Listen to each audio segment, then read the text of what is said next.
नमस्कार दोस्तों, आज हम आपको लेकर आए हुए हैं हरिद्वार। आप सभी को पता है हरिद्वार में अभी जैसा कि आप सभी को पता है कोई भी तीर्थ स्थान होता है या स्नान करने का, गंगा स्नान करने के लिए लोग, अगर आप दिल्ली रहते हैं तो आप हरिद्वार या ऋषिकेश जा सकते हैं। तो मैं भी दिल्ली से जो है हरिद्वार आया हूँ, तो आप यहाँ पे कुछ इस तरीके का नज़ारा देख सकते हैं। खासकर जिस दिन पूर्णिमा होती है उस दिन स्नान किया जाता है, आप सभी को पता है।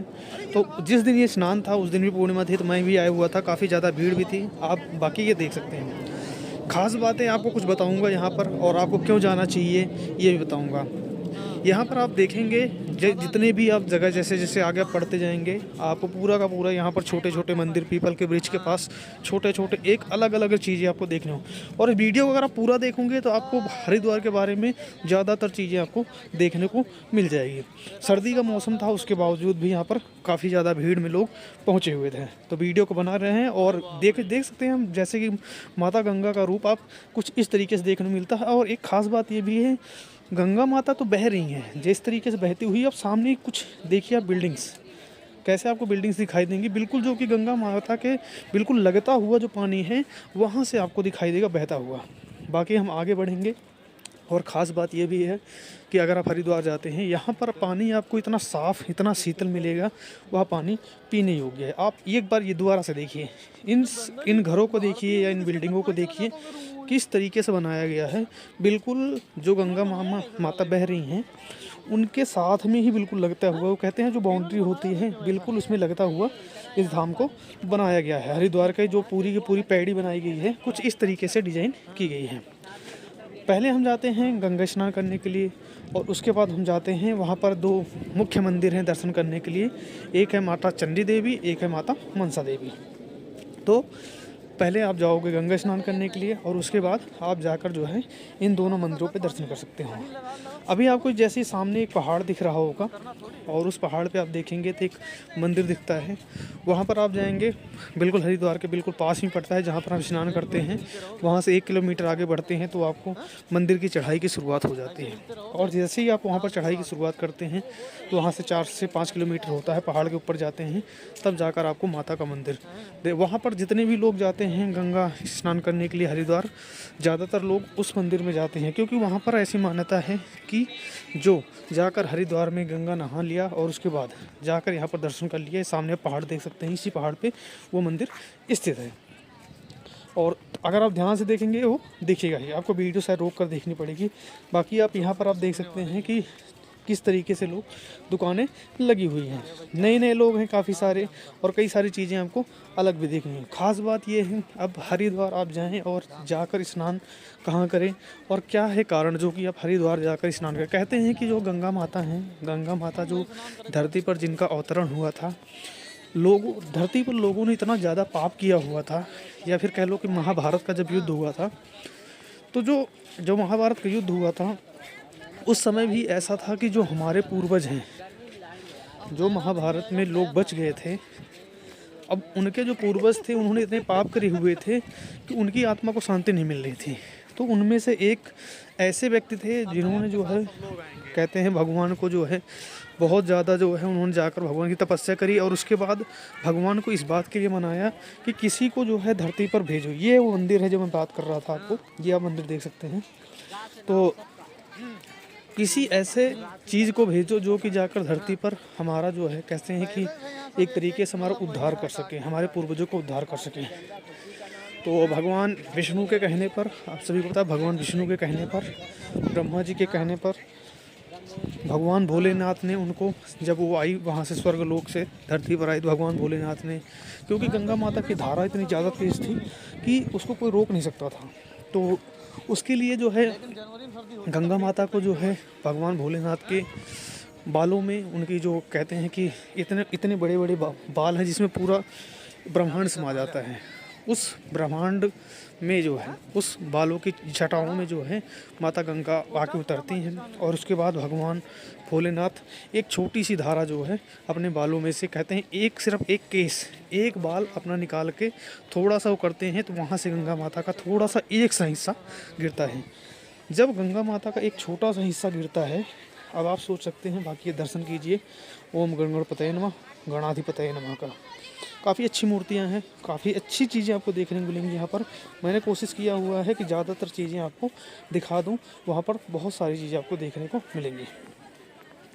तो उसके बाद जो है भगवान भोलेनाथ ने जिस तरीके से एक बाल से अपने जो है थोड़ा सा गंगा माँ का, एक कहते हैं कि एक बाल से ही जो पानी गिरा, उसके बाद जो है गंगा माता का जो है धरती पर आचरण हुआ। महाभारत के जो महापुरुष थे जिनका जो है उद्धार नहीं हो रहा था, गंगा माता में जाकर उन्होंने उनका जो है दाह संस्कार करवाया, या फिर उनकी जो अस्थियां थी उनका जो है विसर्जन करवाया, और उसके बाद जाकर उनका उद्धार हुआ।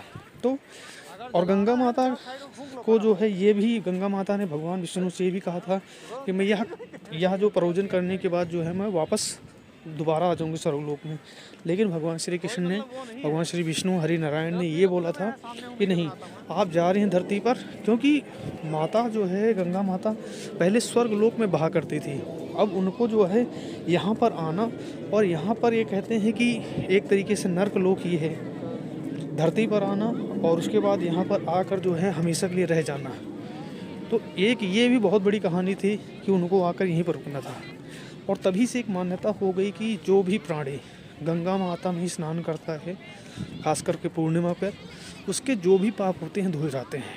और इसीलिए जो है पूर्णिमा पे माता का देखो कितना अच्छे से माता की जो है बह रही हैं, कितना शांति तरीके से जल बह रहा है। लेकिन ये एक शांति तरीके से दिखाया जा रहा है क्योंकि इनका एक रौद्र रूप भी है। अगर भगवान भोलेनाथ के बाल से अगर पूरा जितना जल आना चाहिए अगर उतना जल गिरता तो क्या हालत होती है आप सब सोच सकते हैं। लेकिन यहाँ पर ये एक छोटी सी धारा है जो खोली गई है, तब जाकर इतनी ज़्यादा बहाव पानी आपको देखने को मिलता है।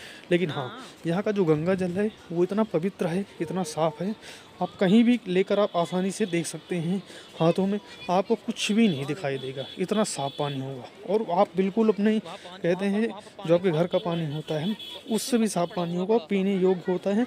और इस पानी को पीने से आपकी कई सारी बीमारियाँ भी कट जाती हैं। लेकिन लोग आजकल जो है अलग अलग तरीके के मिनरल वाले पानी पी रहे हैं, कोई कहता है कुछ पानी पियो ये पानी, लेकिन ये जो है कहते हैं भगवान के द्वारा दिया गया वह पानी है जिसको आप पियोगे तो हमेशा स्वस्थ रहोगे। बाकी आप देख सकते हैं कुछ लोग गंगा में स्नान भी कर रहे हैं। अभी कुछ ही समय पश्चात हम लोग पहुँचेंगे हर की पौड़ी, वहाँ पर मैं आपको सुनाऊँगा हर की पौड़ी की कहानी, क्योंकि हर की पौड़ी की कहानी एक अलग ही कहानी है। हर की पौड़ी, उस पौड़ी का नाम आखिर में पड़ा क्यों हर की पौड़ी? हर की पौड़ी, भगवान की पौड़ी, ऐसा क्या हुआ था? कई सारे लोगों का मानना है, अलग अलग तरीके की मान्य है, अलग अलग तरीके के लोग बताते हैं। अब ये जो पुल देख रहे हैं, इस पुल से आप जैसे ही आगे बढ़ेंगे तो आपको थोड़ी दूर और आगे चलना पड़ेगा, तब जाकर जो है आपको हर की पौड़ी के पास पहुंच सकते हैं। तो आप कहीं भी हैं और कभी भी नहीं जाते हैं हरिद्वार, तो एक बार आप हरिद्वार जाकर ज़रूर जाएं। और जाकर हर की पौड़ी में खासकर कुछ लोग होते हैं, जो लोग नए होते हैं उनको इस बातों का ज्ञान नहीं होता है। आप हरिद्वार जा रहे हैं तो आप इस बात को ध्यान रखें, आपको जाने के बाद अगर हरिद्वार गए हुए हैं तो आप हर की पौड़ी में ही स्नान करें। लोग आपको भ्रमित कर सकते हैं कि आप यहाँ स्नान कर लो, कहीं भी आप स्नान कर लो, हर जगह गंगा जी हैं ही। लेकिन हाँ, आप अगर जा ही रहे हैं हरिद्वार, अगर आप बहुत सारी दूर से, अगर आप इतनी सारी दूर से ट्रैवल करके हरिद्वार स्पेशली जा रहे हैं, तो आपसे मेरा पर्सनल विचार यही है कि आप जाकर जो है हर की पौड़ी में ही स्नान करें। और वहाँ पर स्नान करने के बाद वहाँ पर कुछ मंदिर भी हैं, माँ गंगा की हैं और बहुत सारे देवी देवताओं की वहाँ पर मूर्तियाँ स्थापित हैं। वहाँ पर जाकर आप आसानी से उनके दर्शन कर सकते हैं। और क्योंकि ऐसा भी है, हर की पौड़ी में आप जाते हैं तो वहाँ पर जो है जैसे आप देखते हैं कि माघ मेला चलता है या महाकुंभ चलता है या अर्धकुंभ चलता है, वहाँ पर जितने बड़े बड़े विद्वान, बड़े बड़े पंडित, बड़े बड़े साधु संत हैं, बड़े बड़े नागा लोग हैं, सब लोग हर की पौड़ी में ही स्नान करते हैं। तो इस बात का ये है कि हर की पौड़ी में स्नान करना बहुत ज़्यादा ज़रूरी है। अगर आप नॉर्मल डेज में जा रहे हैं तो आप आसानी से जा कर सकते हैं। माघ मेला हो गया या फिर कोई मिनिस्टर आ रहा है या फिर कोई अर्धकुंभ महाकुंभ चल रहा है, तब तो आप वैसे भी वहाँ पर दर्शन नहीं कर सकते, ना ही स्नान कर सकते हैं। तो आप नॉर्मल डेज में जाकर कम से कम वहाँ पर जाकर दर्शन कर सकते हैं। तो ये सफ़र हमारा यहीं पर समाप्त होता है। वीडियो आप देख रहे हैं, वीडियो कैसी लगी एक बार कमेंट करके ज़रूर बताना। और हाँ, यहाँ पर अगर आप स्नान करने जाते हैं तो एक गंगा माँ की बहुत ही अच्छी, और गंगा के बीचों बीच में एक काफ़ी अच्छी मूर्ति बनी हुई है, उसको काफ़ी सारे लोग बिना देखे वापस आ जाते हैं। उसको आप ज़रूर एक बार देख के आएँ, काफ़ी अच्छा नज़ारा होता है, आप ऐसा लगेगा जैसे स्वर्ग में आ गए हो। तो एक बार कमेंट में लिखेंगे जय माता दी और वीडियो को शेयर करें ज़्यादा से ज़्यादा। जय माता।